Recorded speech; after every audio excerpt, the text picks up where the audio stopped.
The Second Battle of Sabine Pass took place on September 8, 1863, the result of a failed Union Army attempt to invade the Confederate state of Texas during the American Civil War. It has often been credited as the most one-sided Confederate victory during the war. Background: France was openly sympathetic to the Confederate States of America early in the Civil War, but never matched its sympathy with diplomatic or military action. After Mexican forces were defeated by French forces in summer 1863, Mexican President Benito Juárez escaped the capital, and the French installed Austrian Maximilian as emperor. With a de facto French government bordering Texas on the south across the Rio Grande, the Confederates hoped to establish a formal route between Texas and Mexico by way of which the Confederacy could obtain much-needed supplies. United States President Abraham Lincoln was well aware of Confederate intentions and sent an expedition to establish a military presence in Texas and to discourage Maximilian from opening trade with the Confederacy. The military federal force was commanded by Major General Nathaniel P. Banks, a political general with little discernible command ability. Banks's original intent was to launch a combined Army-Navy campaign in northwest Louisiana.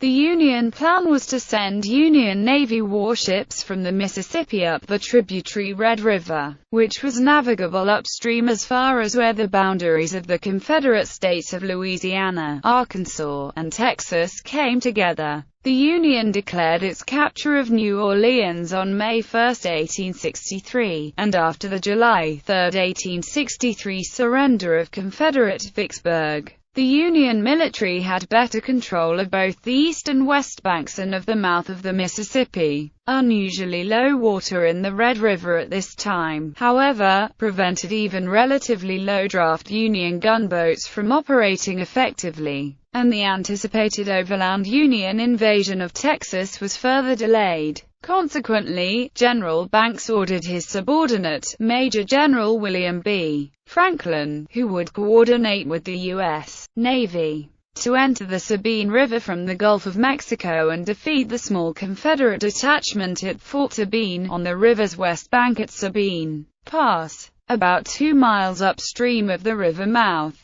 The key U.S. Navy target in the First Battle of Sabine Pass was the original earthworks thrown up on the Texas shore of the Sabine River about 3 miles south of Sabine City, a tiny town with some wharfs on the east side of its main street. After the Navy gunboats subdued the fort, the first wave of U.S. Army infantrymen riding the deck of one of the gunboats would debark at the fort. They were to take Sabine City, secure the area for the main landing force, and prepare to march on Beaumont.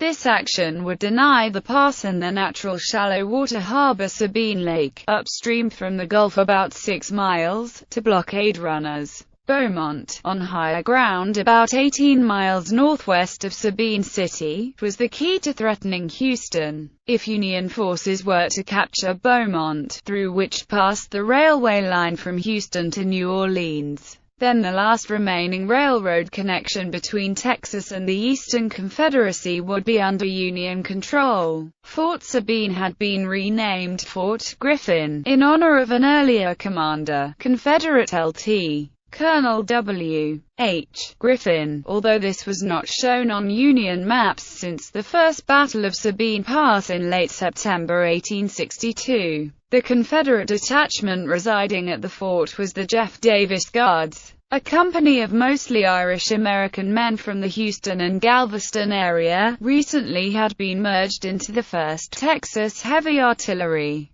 They were stationed at the hastily built earthworks a mile upstream on the southwest bank of the pass. When the battle began with the Union gunboats' bombardment on September 8, 1863, at the fort were 46 men, all but 2 or 3 were members of the Davis Guards, under the immediate command of Lieutenant Richard W. Dowling. The Davis Guards had mounted their unit's 6-soled smoothbore cannon on the elevated platform of the small earthen fort. Although unimpressive to Union observers and scouts, the fort's gun positions were high enough to afford a clear view to the horizon for many miles. The flat marshlands stretch northeastward into Louisiana, westward toward Houston, southwestward toward Galveston, northward toward Port Arthur and Beaumont, and southeastward into the Gulf of Mexico. The nearest observation point affording a view of Fort Griffin, other than from the mast top of a naval vessel seaward of the pass, was a lighthouse on the Louisiana side of Sabine Pass at the mouth of the Sabine River. Considering the dominant size of the Union Expeditionary Force, taking control of Sabine Pass and environs was not expected to be a great challenge to the U.S. forces. Battle. On the afternoon of September 8, 1863, U.S. Navy Lieutenant Frederick Crocker was in command of the advance squadron composed of 4 gunboats. Crocker was a veteran officer of considerable recent experience in Union River gunboat actions and blockade duty. His ship was the Clifton, an ironclad steam-powered side-wheeler. Besides Clifton, Crocker's advance squadron included Granite City, Sachem, and Arizona, all recently commissioned ironclad warships. Less than 3 miles southeast downriver, well out of range of the Confederate fort's cannons, were anchored 7 U.S. Navy transports carrying most of the U.S. Army soldiers as the landing force. The USS Suffolk, hosting Invasion Force Commander U.S. Army Major General Franklin and his staff, headed the 7-vessel squadron. Outside the principal Gulf Shore sandbar, an additional 2 miles downstream of this squadron, lay at anchor the remaining ships of the 22-vessel invasion fleet. The cited contemporary U.S. Army map shows the nominal positions of the bombardment fleet of 4, the 7 ships of the transport squadron, and the relative position farther out in the Gulf of the remaining vessels. The official reports of the battle generally reflect the map's information. The total number of Union infantry assault troops in the landing force is given as 5,000 infantrymen, which included 500 listed as aboard the Granite City, those aboard the 6 troop transports in the 7-ship squadron headed by Suffolk, plus an artillery company somewhere among them. The first wave of 500 men aboard Granite City, which steamed as close behind Clifton as possible but out of range of the fort's guns,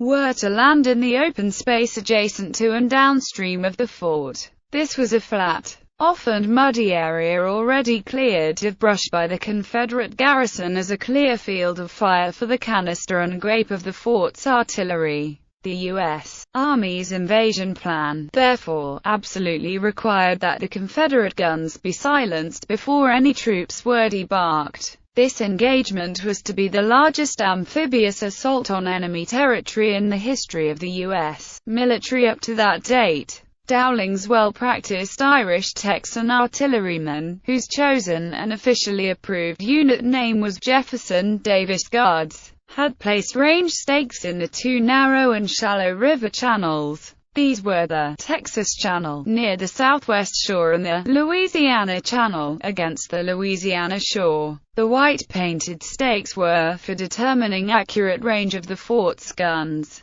6-soled smoothbore cannon. Each Davis Guards gun crew during gunnery practice thereby worked to predetermine the approximate charge needed for each type projectile available for their specific guns, and which specific guns, charges, and loads had the best potential to hit each range stake. Crocker's squadron had no local river pilots, only general knowledge of the river's channels. No assurance of locations of the constantly varying depths, especially of large oyster shell reefs or banks between the river's 2 channels. Regarding this battle, no mention is found in official U.S. Navy reports of whether Union sailors were making observations and taking depth soundings from the gunboats' now dangerous top decks, while the Confederate cannon shots pounded and shook their ships. The few maps to which they had access were old and outdated or could not account for recent changes in river bottom conditions. On Captain Crocker's signal, the Sachem, followed by Arizona, advanced up the right channel as fast as they dared, firing their port side guns at the fort.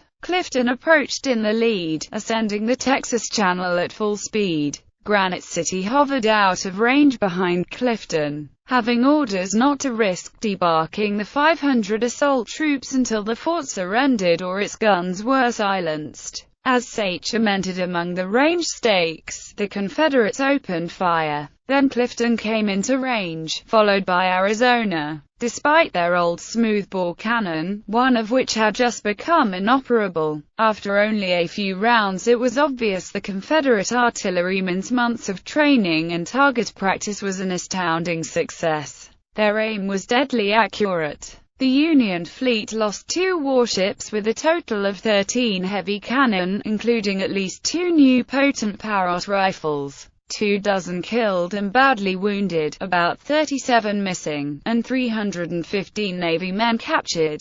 The combined Union Army and Navy invasion force withdrew and returned to New Orleans. The Confederates had no casualties. Aftermath. In recognition of the victory, the Confederate Congress passed a resolution of special thanks to the officers and men of the Davis Guard. In addition, Houston residents raised funds to provide medals to the Guard. These were made from silver Mexican pesos by smoothing off the coins, then hand-stamping and hand-engraving on one side the battle name and date, and on the other side the initials DG and a Maltese cross. The medals were hung on green ribbons, and presented to the members of the Davis Guard. The official Confederate silver medals were presented in a military ceremony some time later. The Battle of Sabine Pass was of little tactical or strategic significance to the Civil War. A Confederate supply line from Mexico to Texas was never established, and in any case it could not have effectively supplied the states east of the Mississippi once the Union controlled the whole of that river after its victory at Vicksburg in July. The Confederacy was therefore forced to continue its reliance on blockade running to import valuable materials and resources.